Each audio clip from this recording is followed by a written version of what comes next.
সৎ কাঠুরে ও লোভী মানুষের পরিণতি। অনেক বছর আগে পাহাড় আর ঘন জঙ্গলে ঘেরা একটি ছোট্ট গ্রাম ছিল। গ্রামের বেশিরভাগ মানুষই ছিল দরিদ্র। তারা দিনমজুরি, কৃষিকাজ বা জঙ্গলে কাঠ কেটে জীবিকা নির্বাহ করত। সেই গ্রামেই একজন সৎ ও পরিশ্রমী কাঠুরে ছিল। তার নাম ছিল রহিম। রহিম খুব গরিব ছিল। তার ছোট্ট একটি কুঁড়ে ঘর, বৃদ্ধ মা এবং স্ত্রী ছিল। সংসারে অভাব ছিল নিত্যদিনের সঙ্গী। অনেক সময় এমনও হতো যে রাতে সবাই পেটে পাথর বেঁধে ঘুমাতে হতো। আবার এমনও সময় হতো পেট ভরে খেতে পারতো না। তবুও রহিম কখনো অসৎ পথে টাকা উপার্জনের কথা ভাবেনি। সে বিশ্বাস করত সৎ পথে অল্প আয়ও আল্লাহর বরকতে অনেক বেশি হয়ে যায়। প্রতিদিন ভোরে ফজরের নামাজ পড়ে রহিম তার পুরনো লোহার কুঠারটি কাঁধে নিয়ে জঙ্গলে যেত। সারাদিন কাঠ কেটে বাজারে বিক্রি করত। যা টাকা পেত তা দিয়েই চাল ডাল কিনে বাড়ি ফিরত। একদিন দুপুরে নদীর ধারে একটি বড় গাছ কাটতে গিয়ে হঠাৎ তার হাত ফসকে কুঠারটি গভীর নদীতে পড়ে গেল। নদীটি ছিল অনেক গভীর।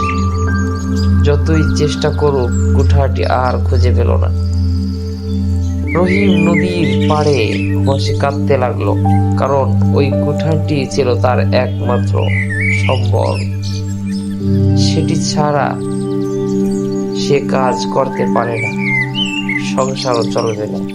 ঠিক তখনই এক বৃদ্ধ লোক সেখানে এসে জিজ্ঞাসা করলেন, বাবা, তুমি কাঁদছো কেন? রহিম সব ঘটনা খুলে বলল। বৃদ্ধ লোকটি নদীতে ডুব দিলেন। কিছুক্ষণ পর তিনি হাতে একটি ঝকঝকে সোনার কুঠার নিয়ে উঠলেন। তিনি বললেন, এই কুঠারটি কি তোমার? রহিম কুঠারটির দিকে তাকিয়ে বলল, না, এটি আমার নয়। আমার কুঠার লোহার ছিল।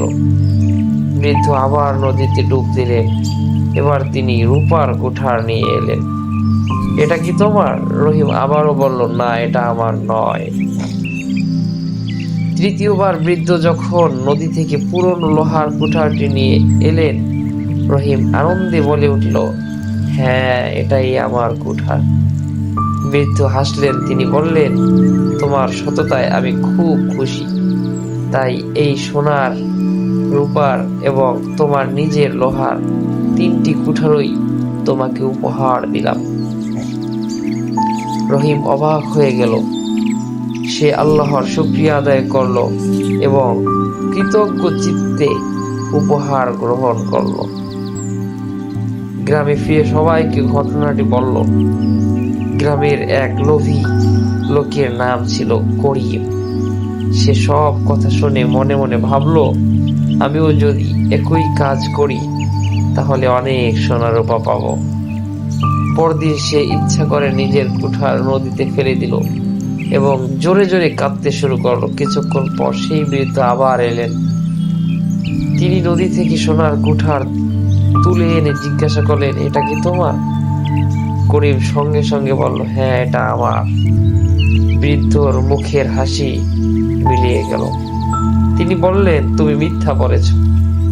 লোভের কারণে সত্যকে লুকিয়েছ। যে মানুষ মিথ্যা বলে সম্পদ অর্জন করতে চায় সে কখনো পুরস্কারের যোগ্য নয়। এই বলে তিনি সোনার কুঠার নিয়ে অদৃশ্য হয়ে গেলেন। পরে করিম তার নিজের লোহার কুঠারটিও আর ফিরে পেল না। করিম খালি হাতে বাড়ি ফিরল। গ্রামের সবাই তার ঘটনা জানল। সেদিন থেকে মানুষ বুঝতে পারল যে অন্যের ভাগ্য নকল করে নেয়, নিজের সততা ও পরিশ্রম দিয়েই সফল হতে হয়। এরপর থেকে গ্রামের মানুষ রহিমকে আরো বেশি সম্মান করতে লাগলো। শিশুদেরও তার গল্প শোনাতো। যাতে তারা ছোটবেলা থেকেই সততা, পরিশ্রম এবং সত্যবাদিতার শিক্ষা পায়। শিক্ষা: সততা মানুষের সবচেয়ে বড় সম্পদ।